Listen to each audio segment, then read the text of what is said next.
score as we head toward halftime.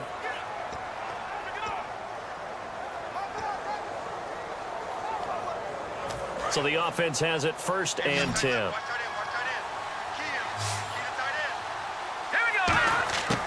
Now they'll throw here out of the gun. He couldn't quite hold it. Got hit. Ball pops out. Incomplete. Offense still needing 10 yards. 2nd down. On any passes in the middle of the field, anyone who's going after the football is going to be conscious that it's probably going to be contested and often physically. Sometimes that leads to drops.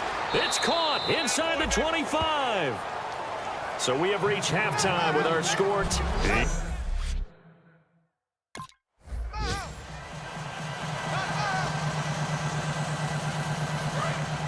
Looks like the defense in press coverage here.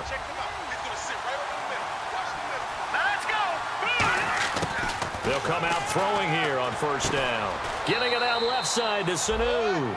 It's a pickup of 14 there, and it'll give the Falcons a 1st down. Remember how much we enjoyed watching him last week? It's the same thing this week. Look at those numbers. I'd hate to be a defender right now because no matter what they're throwing at him in terms of coverages, he's finding ways to defeat it. And even when he's covered, he's not covered. Hey, what is he doing? What's that term they use? He's uncovering and making big catches. Really fun to watch. They were looking that time to get it to Justin Hardy. That'll bring up 2nd down. A pretty good coverage there, and both of these defenses, they've had good coverage throughout this one. No doubt about it, and in today's NFL, where we're used to a bit more scoring, this feels almost like a well-pitched game in baseball on both sides where the tension continues to build. Who's going to make the big play? And that's one of his advantages of a passer, is it not? With his height, setting back there in the pocket, firing it over the middle, he can really see everything clearly.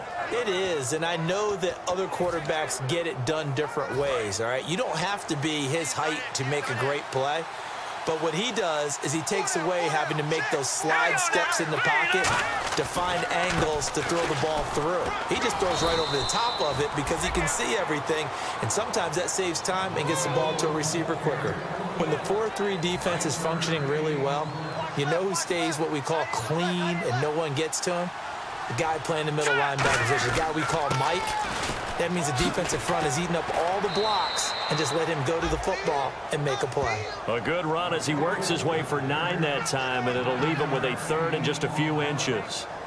This drive is turning into an extended one, and the guy carrying the ball, he's becoming more like a body blows guy. Every carry is putting some damage on the defense.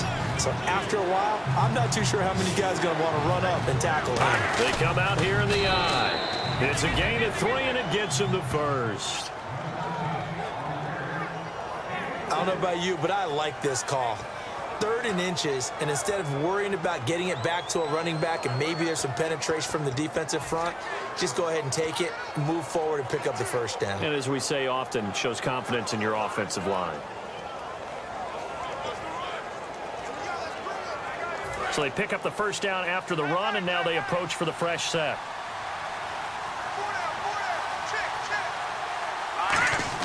Now this time he'll look to throw. He's going to leave this for his running back. It's complete.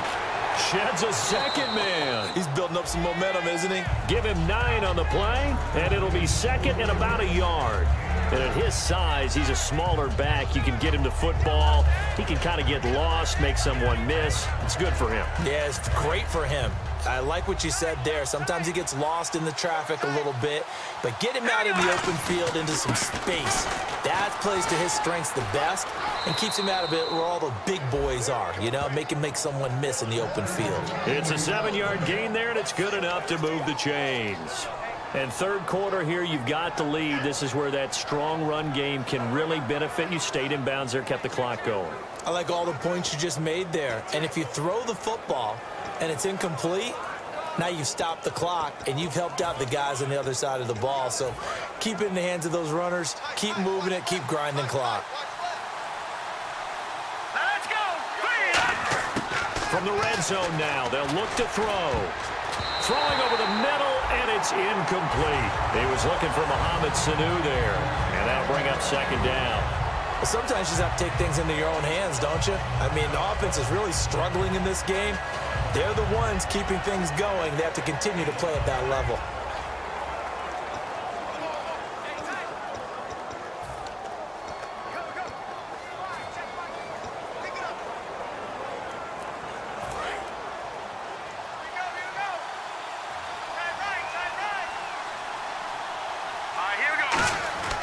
He'll try again with the arm here on second down. And he almost had it defensively. Could have been a game changer there in this second half. Instead, it's third down. Well, just play after play after play on this long drive for the offense. So here we go now. An extra defensive back in there on 3rd and 10. He'll drop to throw.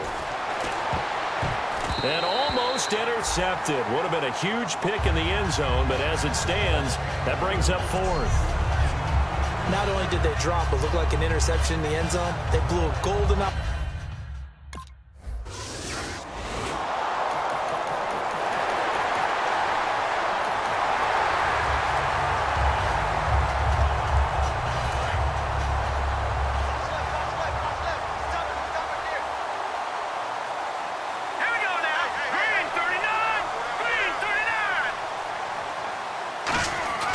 They'll try and start this drive in the air. And complete on the right side. It's Tammy.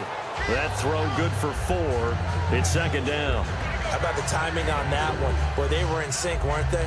3-step drop, ball's out of his hands, right to the tight end. Nice completion, just like they do it in practice.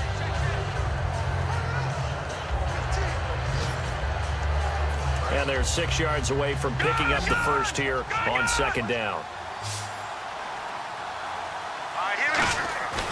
Now back to throw. It's caught left side, Tammy. And they get him down, but not before he takes it across the 40-yard line. And defensively, they just don't seem to have much of an answer for this passing game. Not at all. Look at the confidence that's exhibited here. With that type of a lead, clock on their side, instead of running it, they're still throwing it, trying to pick up first downs and keeping the football. They'll look to throw now on first down. And he's going to drop this off to his fullback. And he'll be brought down right at the 45-yard line. I wouldn't be surprised to see the next step in utilizing this position is to actually utilize more of a scat back in this spot. Because we saw the catch there, right? He made it. But he's a bigger, stronger guy, maybe not quite as elusive as maybe someone else you would put Yeah, there. didn't get the big yardage there you might out of a smaller back. Again, he'll drop to throw. And he finds a man on a crossing route. The reception good for 7. It's third down. And there they went crossing route against the zone defense. What do you think of that? It takes real coordination between the passer and the receiver because you've got to read those zones and where the open spots are and be on the same page with the guy throwing the football. Because sometimes you're throwing it in front of the zone. Sometimes you're throwing it between the zones. Sometimes the receiver's going to just kind of find a spot and what we call sit down and present himself to the quarterback and throw it there. It's a tough read, but when they're in sync, it's really effective. And they'll try to squeeze in one more play here before the 2-minute warning. Back to throw now on first down. Tammy's got it. Complete. No gain there on the completion. 2nd and 10. Time for a break. We'll come back to wrap this one up after this. So it's Falcon football as we welcome you back. And let's see what they've come up with offensively after having time to talk it over. Now he'll look to throw here on 2nd and 10. Toward the sideline, and look at that catch. Dragging the toes, and that's going to be a first down. Well done. Let's make this one simple. What a catch, especially the finishing part of getting his feet in bounds, toe tapping, and of course, foot dragging. Little tapestry, if you will. Oh, I like it. They'll run it now out of the gun. He'll get it to the 20. And now the Eagles going to signal for a timeout. It's just their first. They've got 2 more to use here in the final stages. And the 8th play on this drive coming up. Freeman again. So we got free at 1. And the Eagles are going to go ahead and take another timeout. That'll be their 2nd, so 1 more chance to stop the clock here. And we'll be back.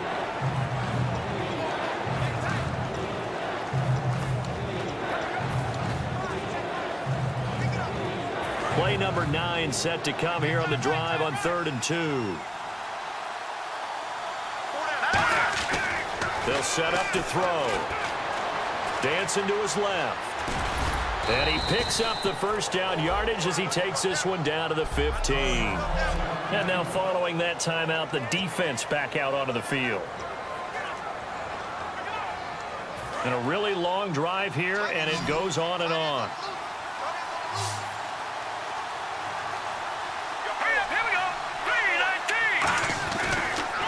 They run. Devontae Freeman. And he's going to fight his way forward here for a modest gain. 5 yards is the tally on first down. That brings up 2nd and 5. And that's exactly what you want on a first down run. Pick up 5 yards, bring up 2nd and 5.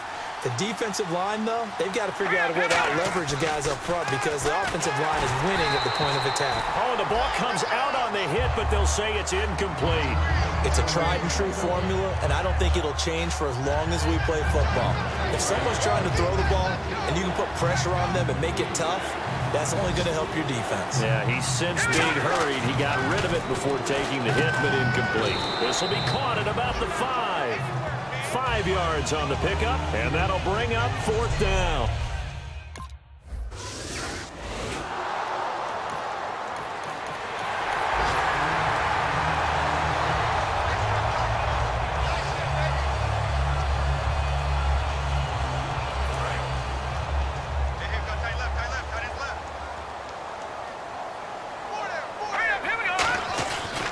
The drive will start with a carry by Devontae Freeman.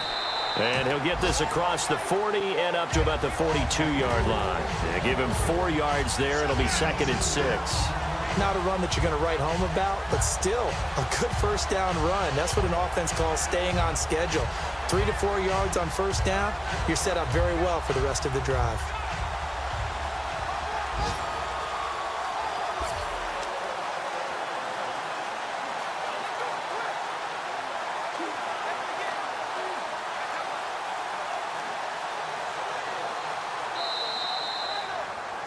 A road win in the National Football League. Charles, you never take that for granted no matter who you're playing, no matter where you're playing. You take it and you run with it.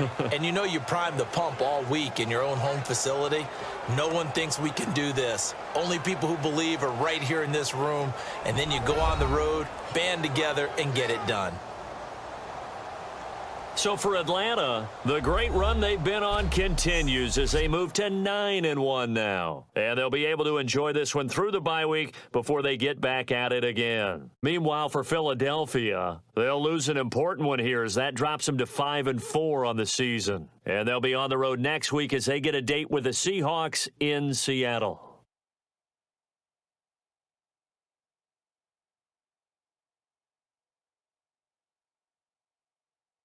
That'll do it for us. For Charles Davis and all our hardworking crew, I'm Brandon Gaudin. You've been watching the NFL on EA Sports. For more, find us on Twitter at EA Madden NFL. With that, we say so long from Philly.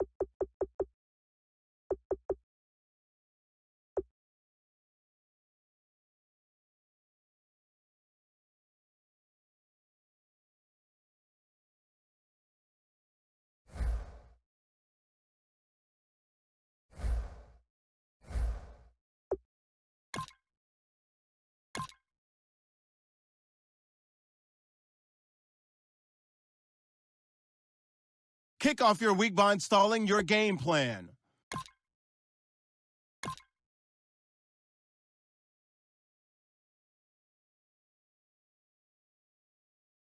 Kick off your week by installing your game plan.